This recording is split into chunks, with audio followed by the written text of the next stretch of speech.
Morning rose gently over Willow Creek. Mist drifted above the water in soft ribbons as sunlight filtered through the tall Pennsylvania trees. The forest stirred awake, warmed by a glow that touched every branch, stone, and ripple. Birds exchanged calls. Leaves shivered under the touch of the breeze. The creek moved with steady purpose, whispering its familiar melody. A short distance from the water, 3 dogs greeted the new day in a quiet clearing. Hunter, a dark brown Chesapeake Bay Retriever with a powerful frame and wavy fur, stood and stretched. Emmi, graceful and soft in her dead-grass coat, moved with calm and thoughtful steps.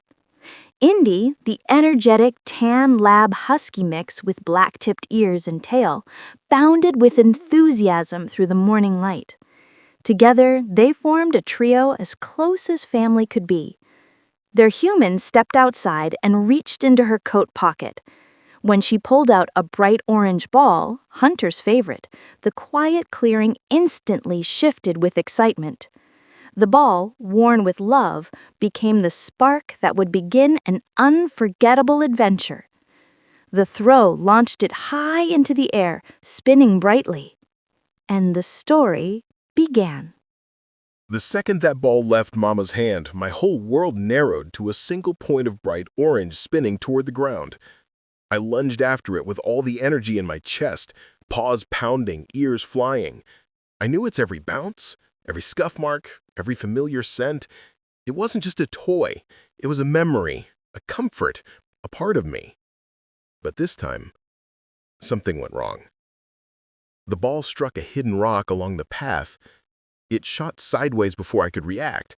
I watched in disbelief as it rolled, bounced again, and then, like a nightmare I couldn't stop, it tumbled straight into the Russian Creek. I froze. One moment it was there, the next it was spinning away, caught in the roaring water. Without thinking, I stepped forward. My heart thudded painfully. I couldn't let it go. Not without trying. I took another step. The mud sucked at my paws, and then I ran. The creek pulled me along its winding path as I chased downstream. I felt leaves whip past my face. I heard branches snap beneath my paws. The forest smelled sharp with water and pine, alive and wild. But none of it mattered as much as the bright orange flash I kept hoping to see again. The first thing I passed was the old bend cedar tree. Every dog in our world knows that cedar. It leans like a sleeping giant watching over the creek. I'd sniffed around it 1,000 times. I'd never run past it this fast. Maybe I never needed to, until now. Ahead of me, the path was blocked by a massive fallen cedar. It stretched across the ground like a wall. My heart thumped, fear curling up inside my stomach. I don't love heights, and the log looks huge up close. But that ball meant more to me than fear. So I backed up, braced my legs, and leapt. I landed on the other side, a little clumsy, but still standing. That gave me strength. If I could jump that, I could keep going. The mud was next. I ran forward and instantly sank deeper than expected, mud up to my chest, cold and heavy. I wriggled, kicked, pulled, slipped, nearly rolled over. When I finally dragged myself out, I was soaked, messy, and frustrated. But I kept moving. And then, hope. For just a breath, I saw it. My ball spinning in a tiny whirlpool ahead. It was small in the distance, but unmistakable. My heart lifted. I barked. I sprinted. The creek pulled it away again. I didn't give up, but my legs were growing tired and my chest hurt. Still, I kept going until I reached the wooden bridge. The air beneath it was cool and calm, like stepping into a different world. I stopped long enough to catch my breath. Under that bridge, I felt my strength return. But when I followed the creek deeper into the forest, everything changed. The trees grew taller and closer. The light faded. Shadows dripped down the bark and filled the ground like pools of night. Mist crawled between the roots. The creek's voice grew louder, harsher, echoing in the narrow spaces. And I slowed down. My paws felt heavier. My breaths grew uncertain. The orange ball had vanished completely. There wasn't a glimmer of it anywhere. I came to a wide bend in the creek and sat down. Exhausted, the water churned, mocking me with its endless motion. I had chased so far, through mud, over logs, into a part of the woods I never normally explored, and yet I couldn't see even a hint of my ball.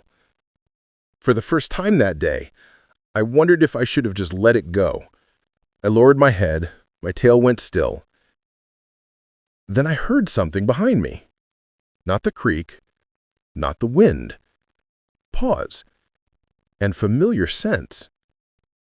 Emmi emerged first, calm and steady. Indy burst through the leaves right behind her, panting as if he'd been running a marathon. They found me. They chose to come to me, to help me, to finish what I had started. I stood taller. Hope warmed me again. With my brother and sister beside me, the forest didn't feel scary anymore. The shadows didn't feel as heavy. The creek didn't roar quite as loud. We walked together downstream, our paws hitting the dirt in practiced rhythm. Emmi scanned every inch of the water. Indy zigzagged like an excited searchlight, and I kept my eyes forward, heart beating a little stronger with each step. Then, Emmi stopped. She leaned forward. Hers perked. There it was, caught between two rocks in fast-moving water, my orange ball. My world snapped into focus. We moved as one. Indy stepped left into the water, strong enough to shift the current. Emmi paddled to the right, nudging the ball free. I waited on the bank, ready, heart hammering. The ball slipped loose. It bobbed in the current, rolled toward me, bounced once, and I leapt. My teeth closed around the familiar rubber. The weight of it, soaked and dripping, felt like victory, like relief, like everything I'd been chasing.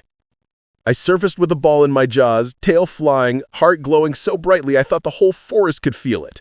Emmi barked with joy. Indy splashed around like it was the best day in the world. And honestly, it was.